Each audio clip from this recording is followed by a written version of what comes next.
Jeremy, honey, do you have any idea when you'll be returning home? Your father doesn't appear to be well. We've taken him to the hospital. Do you think you'll be able to make a visit?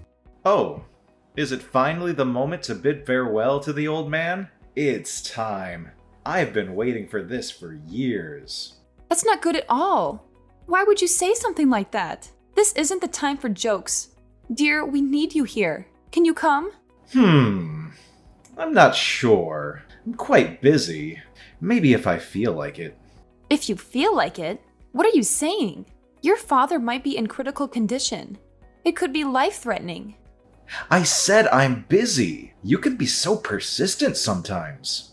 Oh, by the way, if any other relatives come to visit, make sure to tell them that I'm late due to work. I can't have you telling stories and ruining my reputation. Make sure they still think I'm a great guy.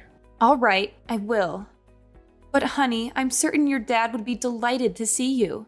Your visit might be just what he needs to recover. We'll be waiting. Please come as soon as you can. Yeah, whatever. I thought taking care of the house was your responsibility. And now you're bothering me with all these things I really don't care about. You should really do better. Aren't you supposed to be my wife? All right, I'll try my best. But please promise me you'll come and visit when you have the time.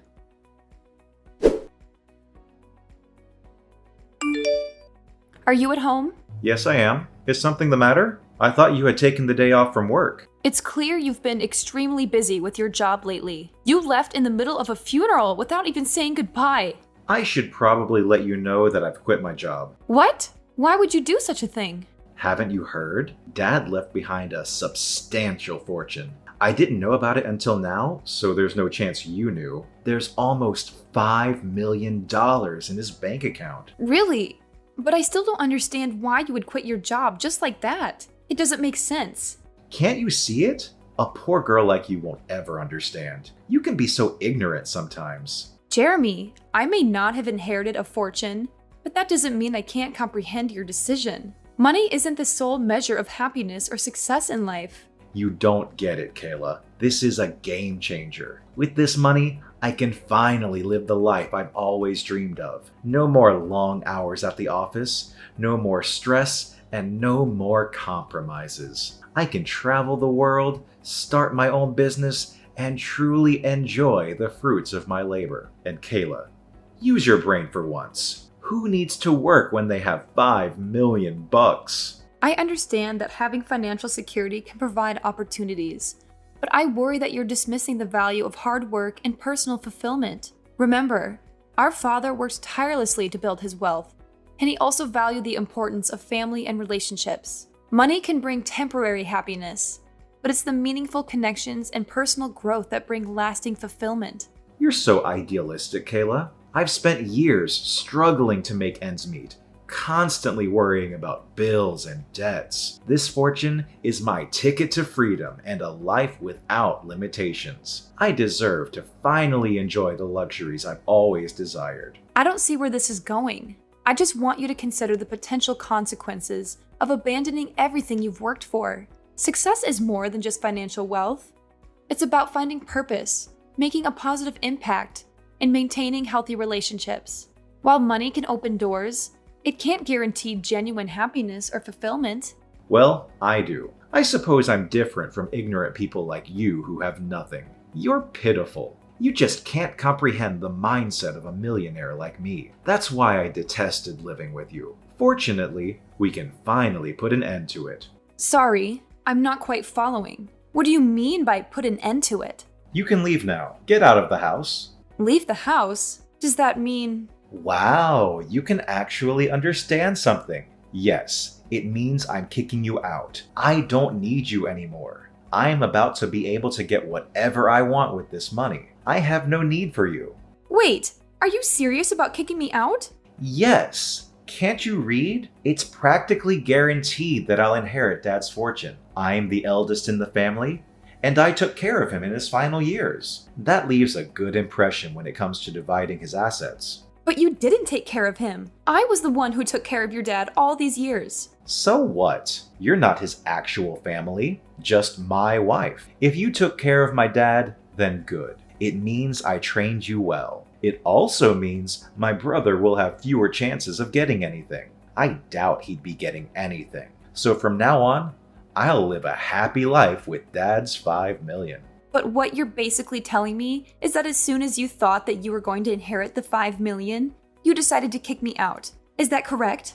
Yes, that's what I've been telling you for the past couple of hours. Anyway, now that you finally understand why I don't need you anymore, it's time to arrange our divorce. And no, don't worry about the costs. I'll cover all the fees. I'll even give you an extra $50,000 if you leave promptly. Really? You're willing to do that for me? I have money to spare, unlike you, but once you accept the money, that'll be the end of it. We won't have any further conversations, okay? Can I ask a few more questions? You seem eager. Have you been planning this divorce for a while? But we didn't really have time to have a child. I was busy taking care of your dad, and you were rarely home. Enough with the excuses. Just get out of the house, will you? You'll have to leave eventually because I'm going to sell it. Sell it? Why? It holds so many precious memories with your dad. Probably more than I have. Don't you want to keep it? I'm preparing to buy a new house, and I need the proceeds from selling this one to help with the mortgage. I'm offering you $50,000. So stop complaining. It might be a significant sum for someone like you, but consider it as compensation for me cheating. I knew that you were really deceiving me the whole time. So I assume you'll be moving in with the woman you cheated on me with. Feeling jealous now? It doesn't matter. You'll be out of the house, and you won't have anything to do with me for the rest of your miserable life. It's only been 5 days since your dad passed away, and you're already planning to sell the house. I wanted to give you the benefit of the doubt, but it's clear you don't care about your father. You're talking too much. I no longer consider you my wife. You have no say in anything. I suppose you want me to thank you for taking care of Dad? But that was the one and only useful thing you did. Now that it's over, I have no reason to keep you. The $5 million is practically already mine. Just be smart for once. Take the $50,000 and leave. All right, then I agree to the divorce. That took you long enough. I want you to pack your things and be out of the house by the end of the day. Is that clear? Yes, I understand. Then fine. I'll prepare the documents and send them to you. Or maybe I'll leave them on the kitchen table when I leave. When will you transfer the $50,000 to my bank account? The sooner the better. My current savings should be just enough. I can't wait until I receive the inheritance. $50,000 is nothing compared to $5 million. Then please transfer the money today. I'll accept it as compensation for you cheating on me. Thank you for taking care of me, even though there really isn't much to thank you for.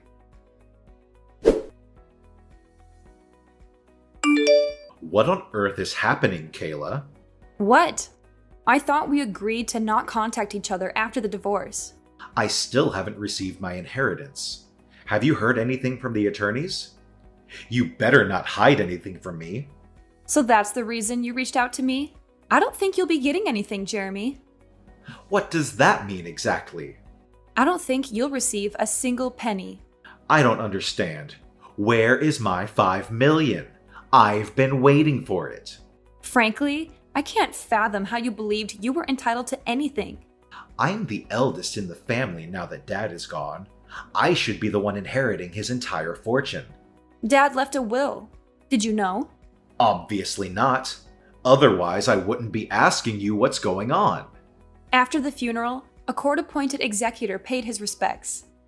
Apparently, he was named by your dad before he passed, and he was responsible for carrying out his wishes. We scheduled a meeting to discuss the contents of the will. Don't fret, it's all been settled. Why was I kept in the dark about this? Well, you barely attended the funeral. You left early, remember? We assumed there wouldn't be much of an issue without you, so we didn't bother informing you. What the hell? According to the will, your dad decided to bestow his entire fortune upon me. It was very kind of him. I don't have time for this nonsense. Just tell me the truth. If you don't believe me, then why don't you ask your brother? He should be well informed since he was chosen to take over the family business. Are you joking? I suppose it doesn't concern you much since you never excelled at work in general, if I recall correctly. That's why your dad told you to work at a different company, right? Anyway, your brother inherited your dad's company, and I inherited his fortune. You? You inherited that 5 million? There must be a mistake. No mistake. I was the sole caregiver for your dad during his retirement years. It wasn't easy, especially since you prevented me from hiring help. The least you could have done was lend a hand, but you never bothered. Your dad remained silent, but he harbored resentment towards you for never lifting a finger or showing any concern. Why didn't he say anything? Why should he have to? You're his son. By the way, he also knew about the fact that you cheated on me. I assume that's why he chose not to leave you anything. The lawyer mentioned a fortune of 5 million, didn't he? Yes, that's correct. However, none of that money is coming your way. I'm just guessing here, but I'm pretty sure the lawyer never mentioned anything about you being the beneficiary. Our divorce is finalized, and we have no reason to stay connected. I have no intention of associating with you anymore. Don't you dare talk to me like that, you pathetic woman. Why do you get to keep all the money? You're not even related to my dad. You hardly knew him. I should be the one receiving the 5 million, not you. If I barely knew him, why would I have taken care of him all these years? I wouldn't have done something like that if I didn't know him, right?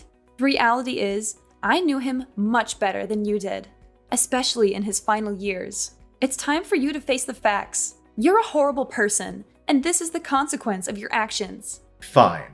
Whatever. I guess you knew him. But that's not what we're discussing right now. Stop going off topic. Really? I believe it's entirely relevant.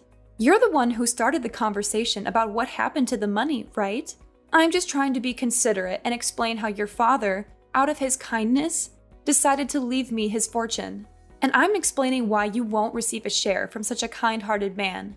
I don't see why you're having trouble understanding. He's still my father, though. Oh, now you suddenly care about him. I distinctly remember you didn't bother showing up when I called you from the hospital. The only thing you did was attend the funeral. And even then, you left early without paying your respects. It's clear you didn't even attempt to show grief. It's sad to think that you only saw your father as a source of wealth. That's not true. I don't know, but that's the impression most of your relatives, your father, and I had based on your behavior. But I suppose it doesn't really matter now. Regardless of the truth, just remember that you won't receive anything from him. Whatever you decide to do from now on, it's none of my concern. We're divorced, so do as you please where I can't see you. I'll make sure you regret your arrogance. And what about the $50,000 I paid you? What about that? We already discussed that. It's compensation. Compensation? What do you mean? It was your suggestion. Compensation for your infidelity. If you have any further issues, please address them with my lawyers. I have no interest in listening to your complaints all day. I have nothing more to say to you. But my money? Where's my money? Perhaps you should reflect on your behavior. You were so consumed with work that you rarely came home. You hardly contributed to taking care of the house, let alone your father. Even when you were home, you spent your days lounging on the couch, watching TV like a sloth. Frankly, I think both your dad and I had enough. We expected more from you, and I'm sorry it had to come to this. It's not my fault I was busy. Are you implying I'm not allowed to take a day off and relax? No, that's not what I'm trying to say. But were you genuinely busy? Are you certain you weren't out with the person you were cheating on me with? Considering your lack of dedication to work, I doubt you had any important responsibilities at the company. It's not just your work ethic that's an issue, it's also your values. If you think divorcing me the moment you were about to receive $5 million was a wise decision, then I have no words for you. It's not like that. I had my own problems too. I was under a lot of stress. I'm simply not the kind of person who shows or discusses it openly. Come on, there must be some goodness in you. Share the inheritance with me. Don't you think it's unfair to keep all that money to yourself? I never realized you were so greedy. What problems did you have? Care to explain? No matter how many times I asked, you hardly contributed any money towards the house. When I faced difficulties, you were having fun with your secret lover. It's not fair to me at all, you know. And it's even more unreasonable that after all your stupid actions, you still want me to share my fortune with you? Don't think you can deceive me again. There's no point in continuing this conversation, is there? I've already moved out of our old house, just as you requested. If you want to sell it and buy a new one, go ahead. I don't care. Just don't think you'll be getting much out of it, Jeremy. But I invested $1 million in the new house. I already have a mortgage. I plan to pay it off with the inheritance. Now what am I supposed to do? I'm broke! I don't know, but don't ask me. It's not my problem. You were the one who offered $50,000. I simply accepted it. But things weren't supposed to turn out this way. You have no one to blame but yourself for all of this. I think it's time you face the harsh reality, Jeremy. I'm sorry, dear. I apologize for my actions. Please forgive me. Give me my share of the inheritance, will you? Your father didn't leave you anything, remember? A portion of 0 is still 0. You're not receiving anything. I want nothing more to do with you. Everything your father left behind is now in my hands. I understand that I made mistakes, Kayla. But can't we find a way to move forward? I know I messed up, but I'm willing to make amends and change for the better. It's not just about your mistakes, Jeremy. It's about the years of disregard for our relationship and the pain you caused. It's about the sacrifices I made while you were too busy chasing after your own desires. Your apologies are empty words without genuine actions to back them up. I know I can't undo the past, but I'm willing to learn from my mistakes and work on rebuilding our relationship. We've been through so much together, and I still love you, Kayla. Love me? How ridiculous. You may say you love me, but your actions have proven otherwise time and time again. It's not just about the inheritance. It's about the years of emotional neglect and the disregard for our partnership. I understand that I hurt you, Kayla, and I'm truly sorry for that. I want to make things right and show you that I've changed, but we can address the issues that led us to this point and work on rebuilding our trust. Please, Kayla, don't shut me out completely. I know I messed up, but I still believe in us. Let's at least try to find common ground and work towards healing and understanding. It's over. Right now, I need to prioritize my own well-being and find happiness on my own terms. I hope you have fun with your job and your new girlfriend. But I don't have a job anymore. I don't have a job, and I have a mortgage to pay. Your ex-husband is going through a tough time right now. Shouldn't you fulfill your duties as a former wife and help me out? I'm not your wife anymore, honey. Did you forget? We got divorced. Please, help me. Even though we're no longer married, we spent years together. We used to love each other deeply. But did we really? If we did, it was a long time ago. The past few years have been incredibly challenging for me. I dedicated a significant part of my life to taking care of your dad. There are numerous things I missed out on, and I believe he recognized that too. I'm making up for lost time now. I'm sure he would want me to spread my wings. I understand that you feel like you missed out on things, but that doesn't erase the love we once had, right? Remember the time I always cared for you? And we also had our memories together. Jeremy, caring about someone and being in love are two different things. Yes, we shared a history, but that doesn't mean we should continue a relationship that isn't fulfilling for either of us. Life is too short to remain in a stagnant or unhappy situation. I can't imagine my life without you, Kayla. We've been through ups and downs, and I always thought we would find a way to make it work. I know it's difficult to accept, but sometimes relationships run their course. We both deserve to find happiness and fulfillment, even if it means going our separate ways. I'm nearly 40 now, but it looks like life will finally become better.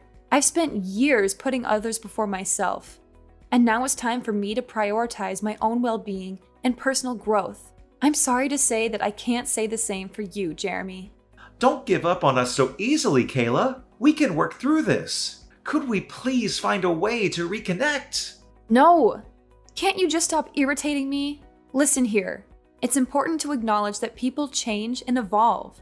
The person I am today is not the same person I was when we fell in love. I've grown, and my priorities have shifted. It's time for both of us to embrace new chapters in our lives and discover what truly makes us happy. Goodbye, Jeremy. I hope we can find peace and happiness separately. After what happened between Jeremy and me, I made the decision to block him, ensuring that I wouldn't receive any messages or calls from him. It was a necessary step to protect myself from any further emotional turmoil. Interestingly, I recently heard from a close friend that Jeremy had been persistently seeking lawyers in an attempt to contest his exclusion from the inheritance. However, all of his efforts were in vain, as every legal professional he approached confirmed that he would not be entitled to any portion of the estate. It was at that moment, when faced with the unanimous verdict of legal experts, that Jeremy finally came to the stark realization that there was nothing more he could do to alter the situation. The consequences of his actions had caught up with him, leaving him not only emotionally shattered, but also financially devastated. Deep in debt and with his bank account drained, he had no choice but to accept the harsh reality before him. To make matters worse, as soon as his girlfriend discovered that Jeremy would not be receiving any inheritance, she promptly abandoned him, leaving him to face the consequences alone. Their plans for a new house, which were built on the expectation of financial security, crumbled away, leaving Jeremy in a state of despair and uncertainty. In a desperate attempt to seek assistance, Jeremy turned to me and other relatives, pleading for help and support.